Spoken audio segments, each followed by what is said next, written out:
SBC Media. Welcome to the iGaming Daily Podcast, analysing the news from the betting and gaming industry all over the globe, supported by Optimove, the #1 CRM marketing solution for the iGaming market. Good afternoon and welcome to another edition of the iGaming Daily Podcast, brought to you by Optimove, the #1 CRM marketing solution for the iGaming market. 56% of the EGR Power 50 personalised player experiences with Optimove. And as a special offer, Optimove are offering new clients a free first month when they buy Optimove. For more information and to claim the free month, go to optimove.com/SBC. Links will also be left available in the podcast episode description.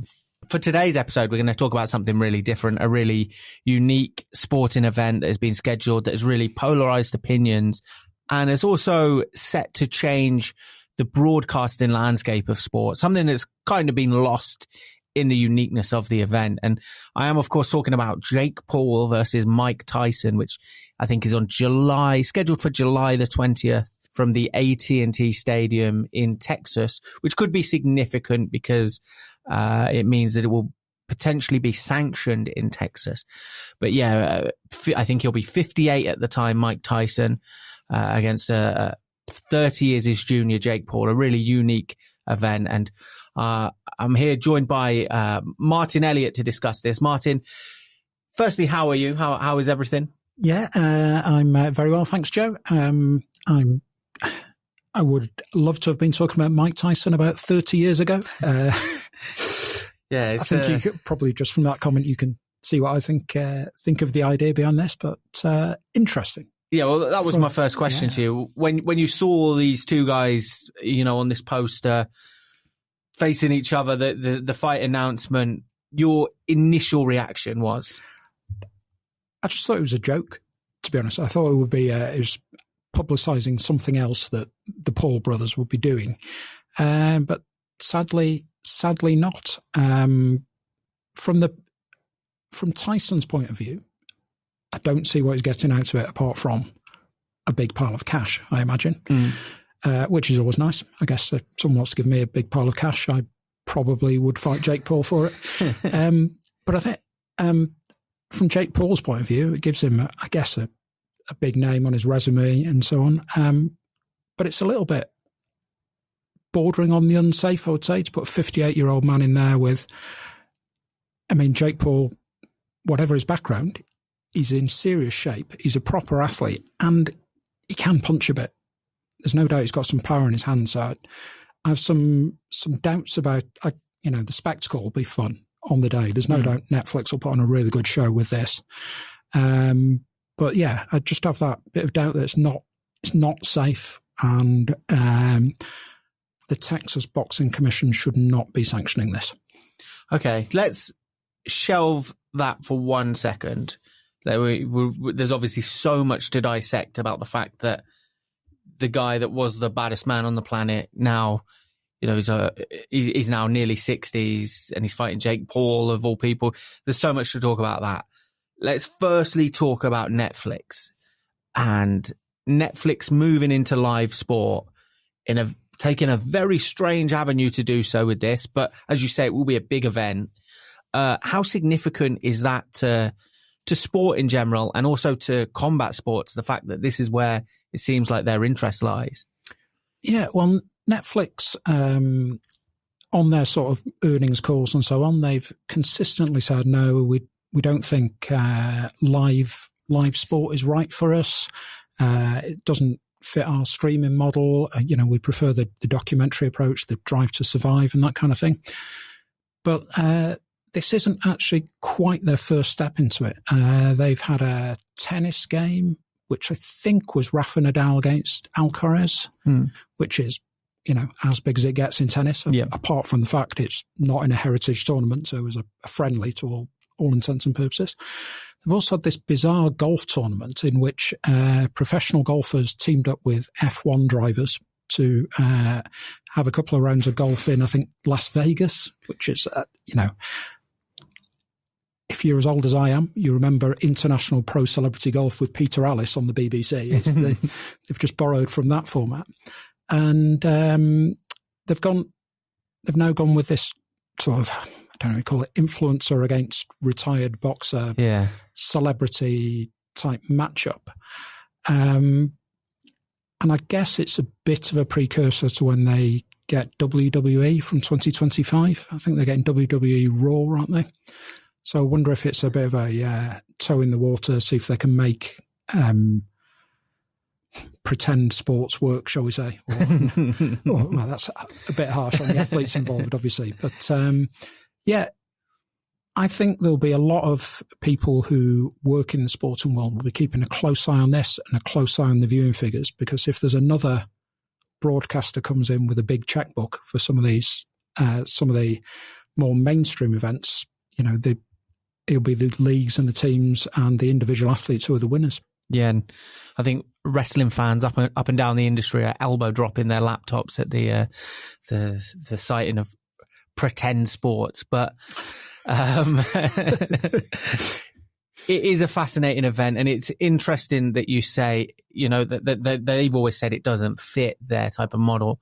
They've always preferred the sort of docuseries thing that we've seen that's super engaging, and if it's done right, it's fantastic. And they did quite a good one with the Paul brothers, actually.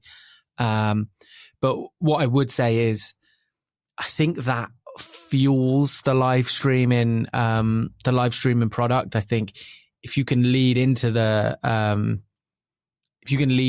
a live stream with content that is like a docuseries, I think that can be incredibly beneficial. I think we've seen with Wrexham and with the Drive to Survive stuff, no doubt more eyes are watching Wrexham play live, on however they can, and no doubt more eyes are watching Formula One as a result of them documentaries. Yeah, I mean, I would think if I was one of the finance people at Netflix, I'd be thinking, we've invested a lot of money in Drive to Survive, and yet the bigger benefit is coming from the people who have the broadcast rights for the F1 races themselves.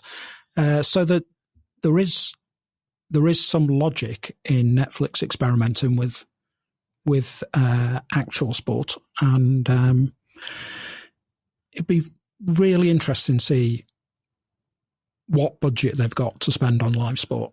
Yeah, if some of these trial events do some good numbers for them, could they take the final package in the Premier League, or perhaps the occasional live game in, I'm just looking at UK terms here, in the EFL or even Scottish football, or could they get one of the broadcast packages for the NFL, for instance? That would be huge for them if they could do that. But it'll just be down to money in the end. Yeah. There's no doubt they've got the production wherewithal. They know how to put on a show, know how to present it. So it'll just come down to the cash, I guess. No. If they're not putting cameras on, if there's nothing planned with Mike Tyson in the run up to this, that is like a 6-parter that, they have a camera on him, his training, and we see that. I think they've missed a real opportunity, because I don't know who wouldn't watch that. But yeah, I don't know if you listen to or watch occasionally the Mike Tyson podcast. It's turbulent. Yeah. It's fun, isn't it? I mean, because of some things that have gone on earlier in his life, I always feel a bit guilty enjoying anything Mike Tyson does. I kind of think I shouldn't be doing that. Despite the fact he was a great hero of mine when I was growing up, up until he got sent to prison. Then obviously slight change of opinion, particularly in our household, about him. But yeah, he's such if you can overlook that, he's such an engaging character. He could be a big breakout star for Netflix just in his own right. Yeah, 100%. And I think, if he touches on something that's really interesting, you mentioned it earlier about, what does he get out of this? Well, I don't think he's ever made a secret of the fact there's, a fire that burns inside. And when he spoke about sort of wanting to reignite that fire, he had the exhibition with Roy Jones Jr. a few years ago that was an exhibition, which I'm led to believe this won't be, but where he's always yearned to continue fighting and to continue fueling that fire. I'd like to believe there's a better way of doing it than fighting a 27-year-old who is quite a big puncher. But yeah, he's always yearned to get back in there. He's a fascinating character. Do you give him a chance here? Not really. Not really. Not really. This is not a competitive fight, right? For a 58-year-old, it shouldn't be happening. No, I think he's not lived the greatest of lives in terms of athletic preparation, shall we say. And I'm guessing there'll be this won't be fought under the WADA code with drug tests in the build-up and so on. So there's that element. And he was absolutely spent towards the end of his career, and he lost to Danny Williams and Kevin McBride and so on. So that's a long time ago, even those fights at the fag end of his career. So I just think Jake Paul will be too fit, too athletic for him, and that'll be quite a sad thing to see in many ways. A guy who arguably, at the age of 21, was the greatest heavyweight fighter of all time.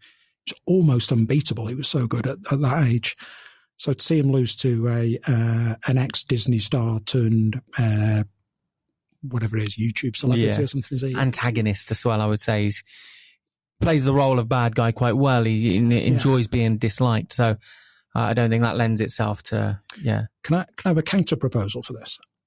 If Jake Paul pulls out, I would love to see Tyson Fury's dad take on Mike Tyson in one of these one-off exhibition matches. But that would be okay, right? Two older guys that are sort of, rolling the dice a little bit. I guess that would be a bit more justifiable, a bit more justifiable, a bit more acceptable.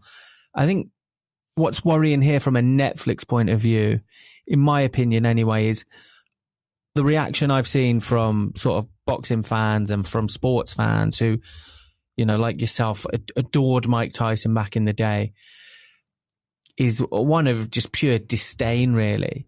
And I think as a first entry point for Netflix, they're painting themselves as a novelty promoter, a joke promoter that doesn't really have the sport's best interests at heart from early. Yeah, but I wonder whether they're thinking it's the same thinking as the celebrity, not the influencer boxing we've talked about before with KSI and people like that. And there's a particular demographic of people who are really, really loyal to these influencers and to YouTube stars and so on.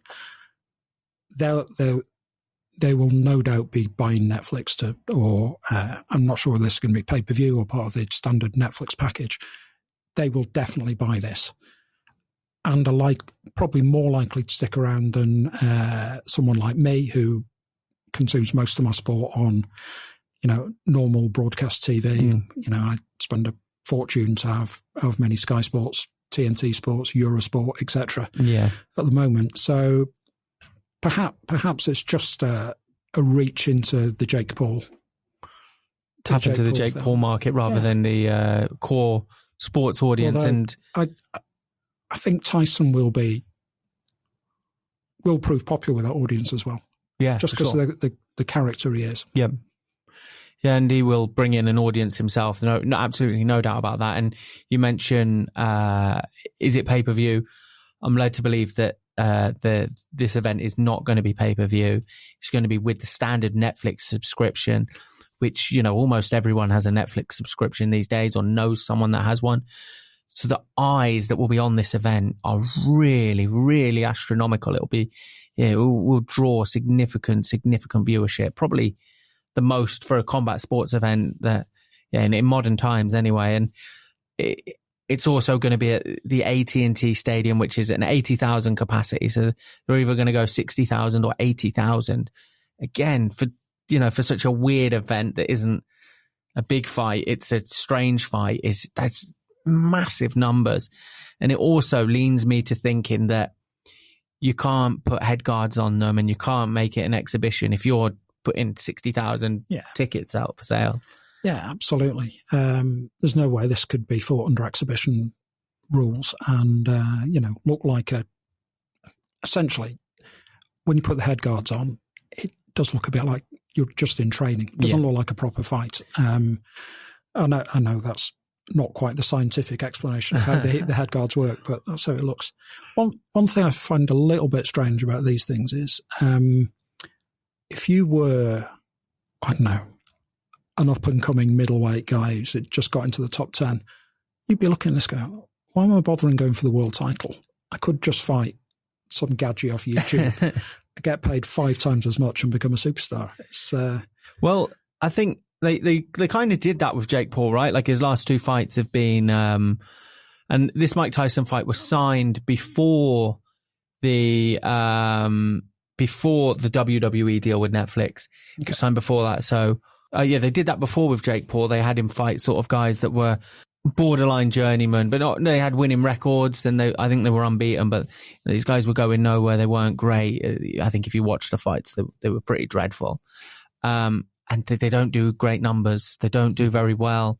There's not a lot of money in them compared to this type of event anyway. So yeah, it's a real strange one. And when we speak about whether it'll be exhibition, how many rounds it'll be, head guards or no head guards, the one wild card there, the key factor is the Texas Commission. I don't know what it's called exactly, but the Texas Commission will obviously decide that. I guess they've sanctioned things before where that have been a little bit questionable. So, and this is very lucrative. So, yeah, my money would be that it does get sanctioned and does go ahead over 8 or 10 rounds as a proper fight. But yeah, that is still a little bit up in the air. Yeah.